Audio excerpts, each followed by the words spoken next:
जूझने का मेरा कोई इरादा न था, मोड़ पर मिलेंगे इसका वादा न था। रास्ता रोक कर खड़ी हो गई, ये लगा जिंदगी से बड़ी हो गई। A gifted orator, a statesman, and the titan of Indian politics, India's former Prime Minister, late Atal Bihari Vajpayee, is remembered for many things.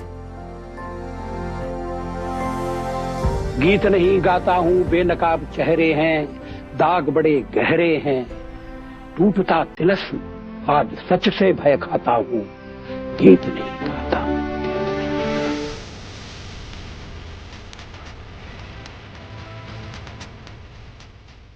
In a political life that spanned 7 decades, he rose to become one of India's most consequential prime ministers and a colossus of the Indian right. While his political career was impressive, it's Atal Bihari Vajpayee's warm and relatable personality that transcends generation and made him an icon. So let's take a look at 4 reasons why we think that he's still relatable.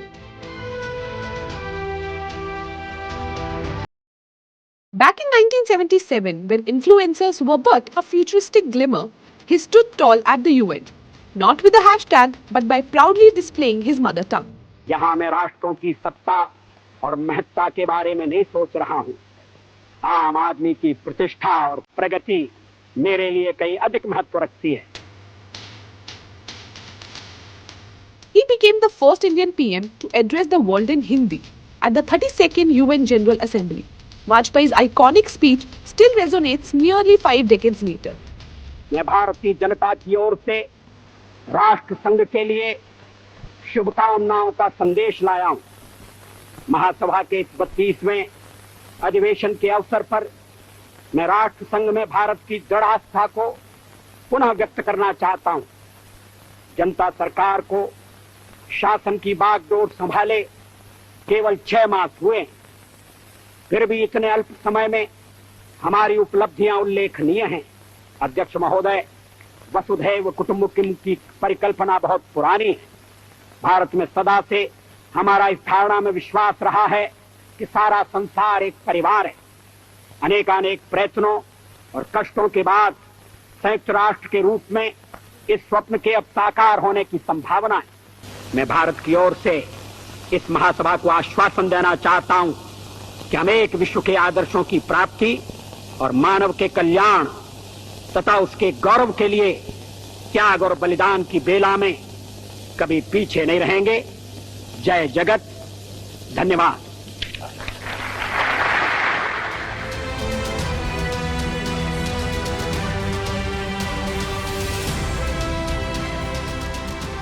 Forget real trends. Vajpayee's speeches were fire without filters. And I am sure we all can take some tips from him on how to slay with words and not the shades. अभी तो मैं पढ़कर दंग रह गया जब मैंने श्रीमती सोनिया जी का भाषण पढ़ा। एक ही पैरा में The BJP-led government has shown itself to be incompetent, insensitive, irresponsible, and brazenly corrupt.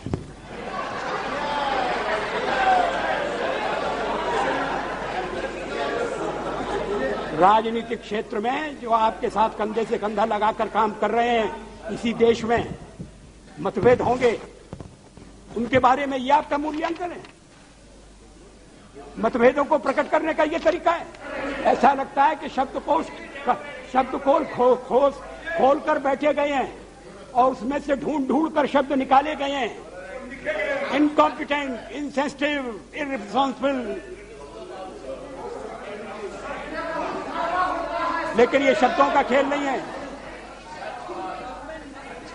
It is a government that has betrayed the mandate of the people. हम यहाँ लोगों से चुन के आए हैं और जब तक लोग चाहेंगे हम रहेंगे। आपका मैंडेट कौन होता है, हमारा फैसला तय करने वाला है। Though a fierce critic, Vajpayee always revered his rivals.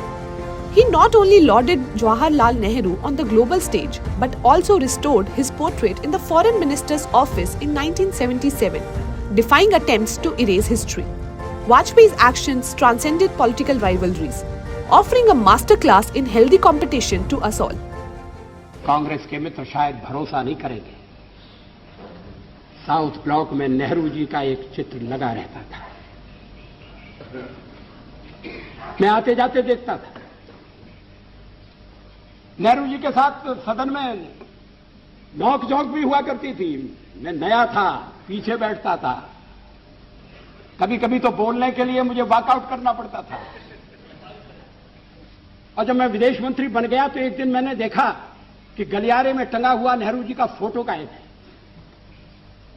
मैंने कहा, ये चित्र कहां गया? कोई उत्तर नहीं दिया। वो चित्र वहां फिर से लगा दिया गया।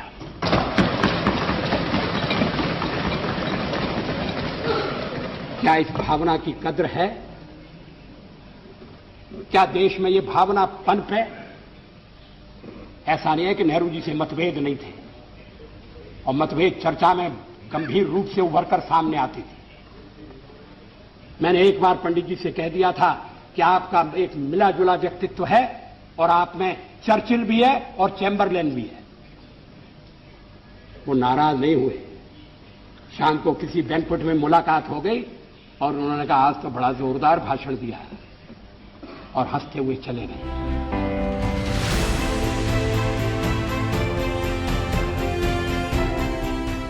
Vajpayee did a mic drop movement way before it was cool. Knowing he lacked the numbers for a majority in 1996, he delivered a powerful speech in Parliament. He acknowledged his party's defeat and announced his resignation with an epic exit line. This move solidified his image as a statesman who prioritized grace and dignity over clinging to power. हमारा जनाधार नहीं है, हमें लोगों का व्यापक समर्थन प्राप्त नहीं है। अगर आप हमें छोड़कर सत्ता बनाना चाहते हैं और आप समझते हैं कि वो सरकार टिकाऊ होगी, मुझे तो उसके टिकने के लक्षण नहीं दिखाई देते। वो पहले तो उसका जन्म लेना कठिन है, जन्म लेने के बाद जीवित रहना कठिन है, और ये सरकार अंतर विरोधों में घिरी हुई देश का कितना लाभ कर सकेगी, ये एक प्रश्नवाचक चिन्ह है। हर बात के लिए आपको कांग्रेस के पास दौड़ना पड़ेगा, और जब आप उन पर निर्भर हो जाएंगे, अभी तो मैं नहीं जानता, पहले चर्चा हुई थी, कुछ शर्तें लगाई जा रही, फिर चर्चा हुई कि कोऑर्डिनेटिंग कमेटी बनाना पड़ेगी। फ्लोर पर भी हम लोग कोऑर्डिनेशन करते हैं, उसके बिना तो सदन नहीं चलता। आप सारा देश चलाना चाहते हैं, बड़ी अच्छी बात है, हमारी शुभकामनाएं आपके साथ हैं। हम अपने देश की सेवा के कार्य में जुटे रहेंगे। हम संख्या बल के सामने सर झुकाते हैं और आपको विश्वास दिलाते हैं कि जो कार्य हमने अपने हाथ में लिया है, वो जब तक राष्ट्रीय उद्देश्य पूरा नहीं कर लेंगे, तब तक विश्राम से नहीं बैठेंगे, तब तक आराम से नहीं बैठेंगे। अध्यक्ष महोदय, मैं अपना त्यागपत्र राष्ट्रपति महोदय को देने जा रहा हूं।